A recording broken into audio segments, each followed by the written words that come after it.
Hi there everyone, it's Russell. Welcome to the Reading Fabricator, and today I'm going to talk about another Hemingway book, this one being The Sun Also Rises, which is one that just came off A Movable Feast. And The Sun Also Rises holds a special spot in my place because it was one of the earliest books I read that got me back into reading about 6 years ago. And in that month I read all 4 Hemingway books, the major ones.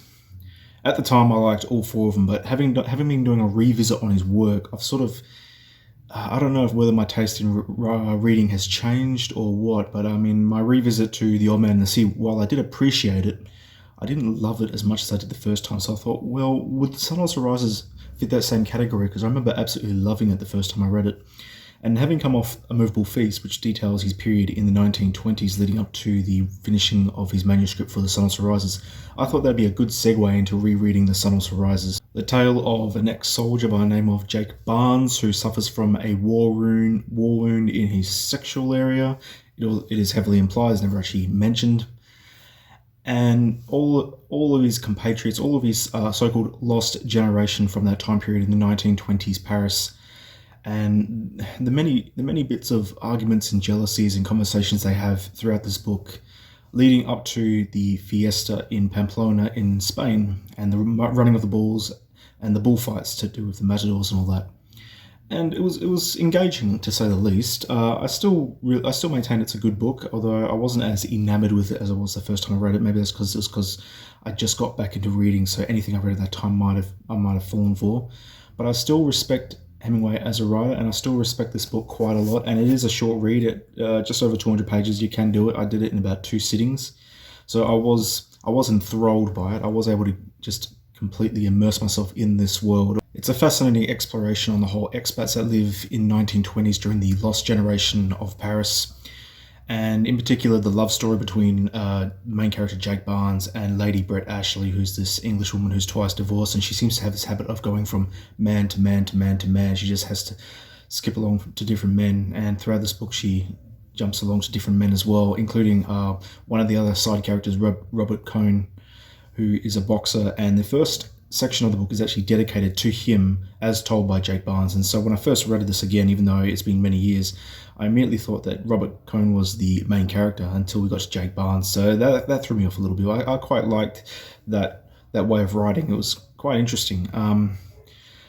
But throughout all these conversations, which take place, especially in the first book, which take place in many, many bars, and all these characters just talking to each other, usually behind another person's back, drinking, dancing at pubs. I mean, there's one section where they're all congregated at the section, and there's an accordion playing, and they're all just getting hot and sweaty and drinking and discussing topics with one another.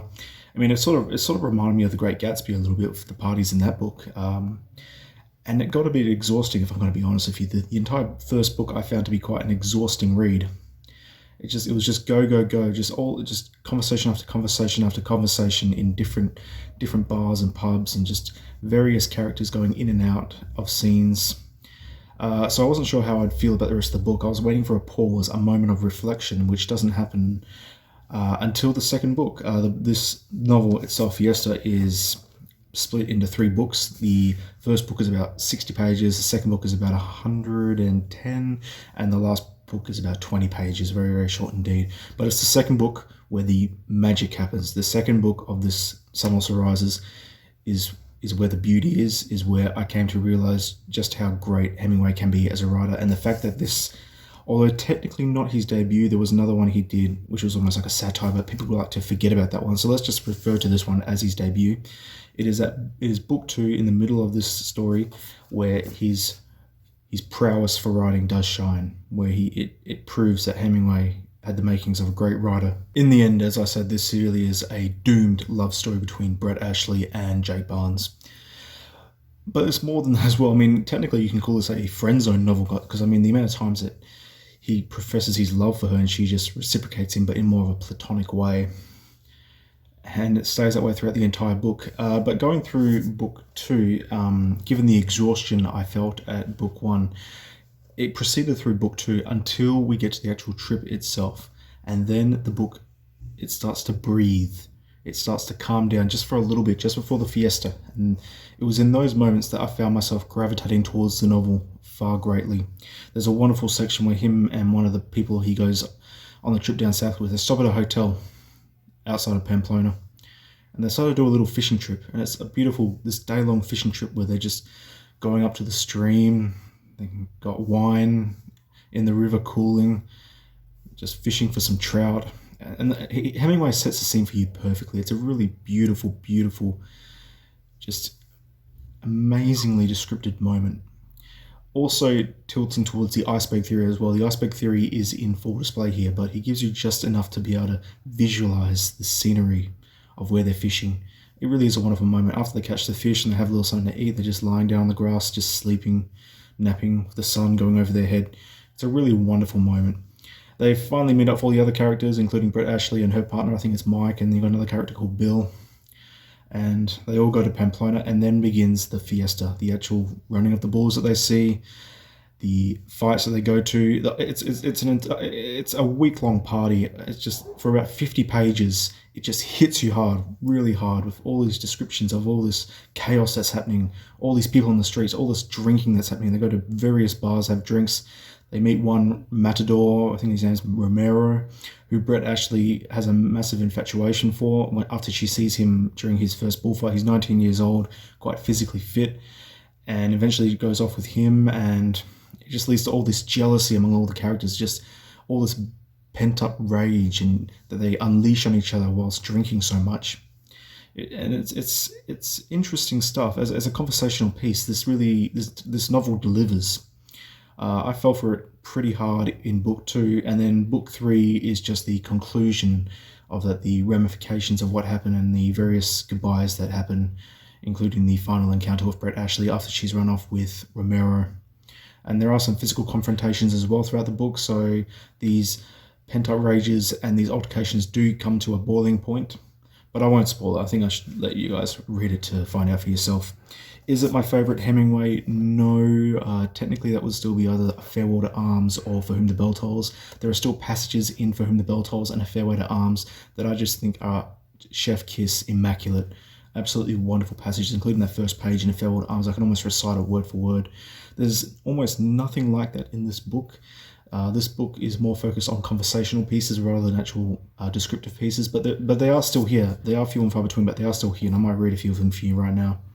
When I woke in the morning, I went to the window and looked out. It had cleared and there were no clouds on the mountains. Outside under the window were some carts and an old diligence. The wood of the roof cracked and split by the weather. It must have been left from the days before the motor buses. A goat hopped up on one of the carts and then to the roof of the diligence. He jerked his head at the other goats below, and when I waved at him, he bounded down. It's parts like that as I said before, I gravitate towards. I find them quite brilliant pieces of writing, and that's in the middle of the book, and that's around the chapters where he goes fishing as well. And there's this brilliant section where Jake Barnes goes to bed early. It's after one of the many parties they go to during the fiesta. They go to bed early, and this entire chapter, it's only about 4 pages long, is dedicated to a more philosophical, sort of introspective look at Jake Barnes, and he's sort of asking all these questions and all that sort of thing. And I found that to be the highlight of the book personally. I thought it was absolutely brilliant. So this section is part of that chapter there, and it's him in bed. He's unable to get to sleep. He tries reading, and eventually all these thoughts cross his mind, and I found this paragraph to be quite enlightening indeed. I thought I had paid for everything, not like the woman pays and pays and pays. No idea of retribution or punishment, just exchange of values. You gave up something and got something else, or you worked for something. You paid some way for everything that was any good. I paid my way into enough things that I liked, so that I had a good time. Either you paid by learning about them, or by experience, or by taking chances, or by money. Enjoying living was learning to get your money's worth and knowing when you had it. You could get your money's worth. The world was a good place to buy in. It seemed like a fine philosophy. In 5 years, I thought, it will seem just as silly as all the other fine philosophies I've had. That's chapter 14. It's a 4-page section, and it to me is the best part of the book. It is the highlight of the book. It is almost about the halfway point of the book in book 2 itself. But as a 216-page, I guess you could call it debut novel by Hemingway, it's a hell of a start. It really goes to show just how far he's come as a writer since this, and it's still considered one of the great classics of the time. Many people adhere to it. A lot of women at the time of its publication tried to emulate Lady Brett Ashley a lot, and a lot of the guys wanted to be like the people in this novel. So obviously it hit a big cultural moment with the readership in the world at that time. Although it's funny to say that the only person who actually didn't care for the book from the sounds of it is Hemingway's own mother, who wrote this scathing letter to him, just completely denouncing the book in general, saying that it made her embarrassed to go to her own book club, including asking him why he only had to use words like bitches and hell and all that sort of thing. Bitches being a reference to a section in the latter portion of the book where Brett Ashley keeps on referring to herself as a bitch, I think like 7 times in one page. So I think that's the portion that she was mentioning when she wrote the letter. So she really didn't like the book, but it seems as though this book has grown in status and continues to be taught in schools around the world, and I can see why. It's usually between this one and A Farewell to Arms and The Old Man in the Sea. They're all good choices. I do like this one. I like it more than The Old Man in the Sea, but I don't love this as much as I did the first time I read it, which makes me a bit anxious to reread A Farewell to Arms and For Whom the Bell Tolls, because those are my 2 favourites by Hemingway, and I'm a bit worried that I won't care for them as much as I did the first time I read them. But needless to say, I will give them another go. I've still got quite a lot of reading to do, but as it stands, for a book about the running of the bulls, about the lost generation indeed, 1920s Paris, and just conflict, inner circle conflict between friends, it's a good place to start. It's a good place to start for a Hemingway novice. I recommend The Sun Also Rises. Got through it in 2 sittings, so yeah, I still do like this book quite a bit. Thank you very much for watching, and yeah, catch you on the next one. Bye.